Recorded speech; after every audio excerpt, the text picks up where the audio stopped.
فلمی دنیا کے کامیاب اداکاروں کو اپنے عروج پر پہنچنے کے بعد خودکشی کرتے ہوئے دیکھ کر یہ بخوبی اندازہ لگایا جا سکتا ہے کہ ان کی چمک دمک والی زندگی اندر سے کتنی زیادہ بے سکون ہے۔ خوش نصیب رہی ظاہرہ وسیم جس نے اپنے دل کی آواز سنی اور اللہ کا ذکر اختیار کیا، اللہ تعالیٰ نے اس کو محفوظ رکھا، ورنہ کچھ دنوں پہلے ذہنی تشویش اور ڈپریشن کا شکار وہ بھی ہو چکی تھی۔ ناظرین کرام، اس دنیا کے اندر جتنے بھی افراد آئے ہیں ان میں سے ہر شخص کو کبھی نہ کبھی کسی نہ کسی مصیبت اور آزمائش کے اندر مبتلا ہونا پڑتا ہے۔ قرآن کہتا ہے ان مع العسر یسرا کہ دو آسانیوں کے بیچ میں تنگی ہوتی ہے۔ خوش نصیب ہیں وہ لوگ جو اس تنگی، اس مصیبت، اس پریشانی یا آزمائش کے اندر صبر کا دامن اپنے ہاتھوں سے تھامے رکھتے ہیں اور بالآخر کامیاب ہو کر نکل جاتے ہیں۔ لیکن ناکام ہوتے ہیں وہ لوگ جو آزمائش اور پریشانی کے اندر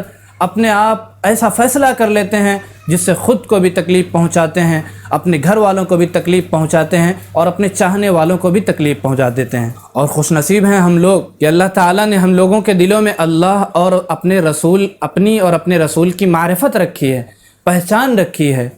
قرآن کہتا ہے الا بذکر اللہ تطمئن القلوب۔ جتنے لوگ بھی ڈپریشن کا شکار ہوں، ذہنی تناؤ کا شکار ہوں، کسی بھی طرح ذہنی تشویش میں مبتلا ہوں، اگر ان کو اس ذہنی تشویش، ڈپریشن سے نکلنا ہو، اللہ تعالیٰ نے آسان نسخہ بیان کر دیا۔ الا کیا کہا؟ الا بذکر اللہ تطمئن القلوب۔ سنو، اللہ کے ذکر سے دلوں کو سکون میسر ہوتا ہے۔ ایک نظام ہے، جس طرح جسم کو 2 وقت کھانا نہ ملے تو جسم پریشان ہو جاتا ہے۔ ہمارے سامنے ہماری بیوی رہے، بچے رہیں، سب کچھ رہے، گھر بار رہے، لیکن اگر 2 وقت کھانا نہیں ملتا تو جسم پریشان، بچوں کو دیکھنا گوارا نہیں کرتے، ہم اپنی بیوی کو دیکھنا گوارا نہیں کرتے، صرف کھانا چاہیے۔ اسی طرح دل کا معاملہ ہے، دل کو بھی روحانی غذا چاہیے اور اس کی غذا ہے اللہ کا ذکر۔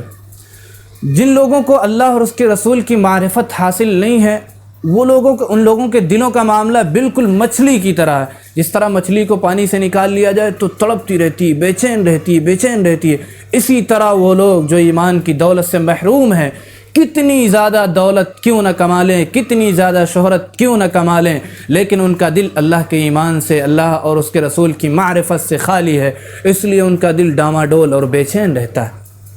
ناظرین کرام، جو لوگ خودکشی کرتے ہیں اور مصیبت، آزمائش اور پریشانی کے اندر یہ سوچتے ہیں کہ ہم خودکشی کر کے اس مصیبت کا حل نکال لے رہے ہیں، یہ ان کی سوچ بہت ہی غلط اور گھٹیا سوچ ہے۔ خودکشی کر کے مصیبت کا حل نہیں نکلتا، بلکہ مصیبت کا ذریعہ بنتی ہے خودکشی، کیونکہ جس وقت انسان خودکشی کرتا ہے، اپنے گلے میں پھندا لٹکاتا ہے اور آسمان و زمین کے درمیان لٹک رہا ہوتا ہے، اگر اس وقت اس انسان کو اختیار دے دیا جائے اس بات کے درمیان کہ جس مصیبت و پریشانی کی وجہ سے وہ خودکشی کرنے جا رہا ہے، اگر اس طرح کی 100 گنا زیادہ مصیبت اس کو دے دی جائے تو اس وقت یہ 100 گنا مصیبت کو چن لے گا۔ اتنی زیادہ تکلیف ہوتی ہے گلے میں پھندا ڈالنے کے بعد، اور پھر گھر والدین کو کتنی زیادہ تکلیف ہوتی ہے، چاہنے والوں کو کتنی زیادہ تکلیف ہوتی ہے۔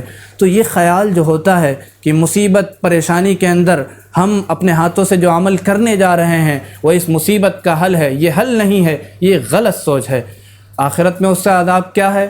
حدیث میں ہے، آقا صلی اللہ علیہ وسلم نے ارشاد فرمایا کہ جو شخص اپنے آپ کو کسی اونچے مقام سے گرا کر قتل کر لیتا ہے تو جہنم کی آگ کے اندر وہ جلتا بھی رہے گا اور اس اونچائی سے گرتا بھی رہے گا، ہمیشہ اس طرح عذاب میں مبتلا رہے گا۔ اسی طرح جو شخص کسی زہریلی چیز کو پی کر اپنے آپ کو قتل کر لیتا ہے، عذاب کی آگ، جہنم کی آگ میں وہ جلتا بھی رہے گا اور اس زہریلی چیز کو پیتا بھی رہے گا۔ جو شخص کسی دھاردار آلے سے اپنے آپ کو قتل کر لیتا ہے، جہنم کی آگ میں وہ جلتا بھی رہے گا اور دھاردار آلے کو اپنے پیٹ پر مارتا بھی رہے گا۔ اور اس سے بڑی وعید کیا ہو سکتی ہے کہ آقا صلی اللہ علیہ وسلم نے ایسے لوگوں کا جنازہ بھی نہیں پڑھا ہے۔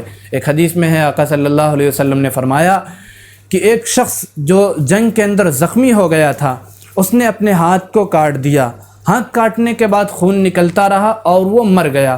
اللہ تعالیٰ نے فرمایا کہ اس پر ہم نے جنت کو حرام کر دیا۔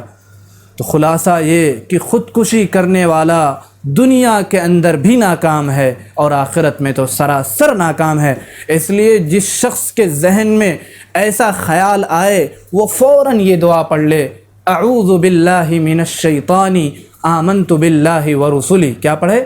اعوذ باللہ من الشیطان آمنت باللہ ورسلی۔ انشاءاللہ اس کے ذہن سے یہ خیال نکل جائے گا اور اللہ کا ذکر کثرت سے کیا جائے۔ پھر ملیں گے اگلی کلپ میں، جب تک کے لیے دعاؤں کی خصوصی درخواست۔ السلام علیکم ورحمۃ اللہ وبرکاتہ۔